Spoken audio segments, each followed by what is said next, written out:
اعوذ باللہ من الشیطان الرجیم بسم اللہ الرحمن الرحیم اللہم صلی علی سیدنا و مولانا محمد وعلی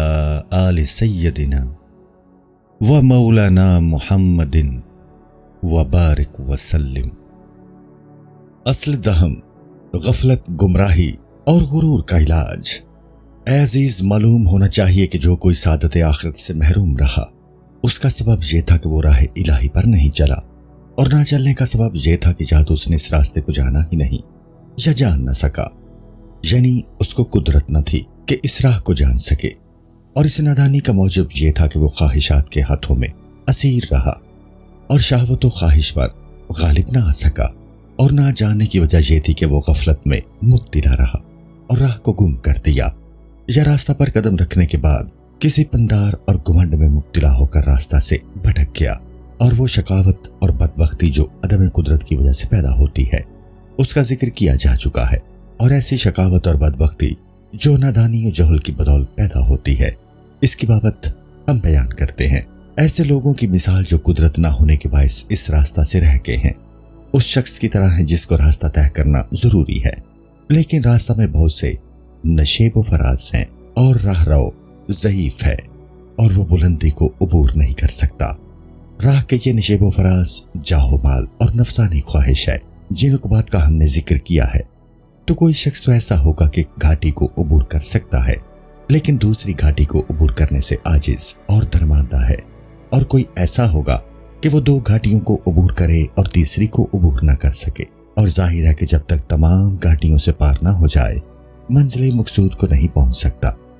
شقاوت کے اقسام۔ وہ شقاوت جس کا باعث اور موجب نادانی ہو، تین قسم کی ہے۔ اول غفلت اور بے خبری ہے، اور اس کی مثال اس شخص کی ہے کہ قافلہ چلا جائے اور وہ سوتا ہوا رہ جائے، اب اگر اس کو کوئی بیدار نہیں کرے گا تو وہ مارا جائے گا۔ دوسری قسم ضلالت و گمراہی ہے، اور اس میں مبتلا شخص کی مثال اس آدمی کی ہے کہ اس کا ارادہ مشرق کی طرف جانے کا ہو اور جائے مغرب کی طرف۔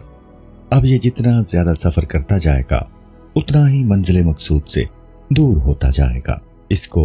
ضلال بعید کہتے ہیں، یعنی عظیم گمراہی۔ اگر کوئی سیدھا راستہ چھوڑ کر دائیں یا بائیں طرف مڑ جائے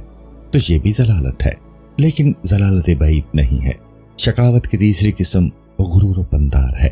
اس میں مبتلا شخص کی مثال اس حاجی کی ہے کہ حج کے واسطے جانا چاہتا ہے، اور اس کو جنگل یعنی اثناء راہ میں خرچ کے لیے خالص سکوں کی ضرورت پڑے گی، اور وہ اس ضرورت کے لیے اپنا سامان یعنی جو کچھ اس کے پاس ہے فروخت کر کے اس کے عوض روپے لے لیتا ہے، لیکن وہ روپے کھوٹے یا عیب دار ہیں، اور اس کو اس کی خبر نہیں ہے، اور اس کو اطمینان ہے کہ اس کے پاس ذخیرہ موجود ہے، اور اس کو خرچ کر کے وہ منزل مقصود کو پہنچ جائے گا۔ لیکن جب وہ دیہات اور قریوں میں پہنچتا ہے اور خرچ کے وقت اپنے روپے لوگوں کو دیے تو کسی نے ان کو قبول نہیں کیا۔ آخر کار یہ بیچارہ حسرت و تاسف کے ساتھ منزل مقصود پر پہنچنے سے رہ جاتا ہے۔ ایسے لوگوں کے بارے میں یہ آیت نازل ہوئی، کہہ دیجیے کہ قیامت کے دن بڑے نقصان والے وہ لوگ ہیں کہ دنیا میں ان کی محنت ضائع ہو گئی اور وہ سمجھے کہ انہوں نے اچھے کام کیے ہیں، جب دیکھا گیا تو سب کام بے جا کیے ہیں۔ اس شخص کی خطا یہ ہے کہ اس کے لیے ضروری تھا کہ پہلے پرکھنے کا فن سیکھتا، اس کے بعد سکہ لیتا، تاکہ کھوٹا کرا اس کو معلوم ہو جاتا۔ اگر خود اس کو یہ تمیز نہیں تھی تو لازم تھا کہ کسی صراف کو دکھاتا، اور اگر یہ بھی ممکن نہ تھا تو کسوٹی کو حاصل کرتا، اور اس سے کس کو کھوٹا کرا معلوم کرتا تو کسوٹی کو حاصل کرتا، اور صراف پیر و مرشد کی مانند ہے۔ استاد کو چاہیے کہ پیروں کے درجہ تک پہنچے یا کسی پیر و بزرگ کے پاس رہ کر اپنا عمل اس کو بتائے تاکہ وہ اس کی اچھائی یا برائی بتا دے، مگر یہ دونوں باتیں ممکن نہ ہو تو محک یا کسوٹی حاصل کرے۔ یہ محک یا کسوٹی اس کی خواہش نفسانی ہے، بس جس کام کی طرف اس کی طبیعت مائل ہو اس کو باطل سمجھے، ہر چند کہ اس میں بھی اکثر غلطی ہو جاتی ہے لیکن اکثر ثواب اور درست ہوتی ہے۔ بس یاد رکھنا چاہیے کہ شقاوت کے معاملہ میں نادانی کا بڑا دخل ہے۔ نادانی کی تین قسمیں ہیں، اور ان تینوں کی تفصیل اور ان کا علاج جاننا فرض ہے۔ یعنی دین کے کام میں پہلی بات یہ ہے کہ راہ پہچانے، یعنی راستہ سے واقف ہو، اس کے بعد اس پر چلنے کے طریقے معلوم کرے۔ جب ان دونوں باتوں سے آگاہی حاصل ہو جائے تو سمجھ لے کہ اس کا مقصد پورا ہو گیا۔ اسی وجہ سے امیر المومنین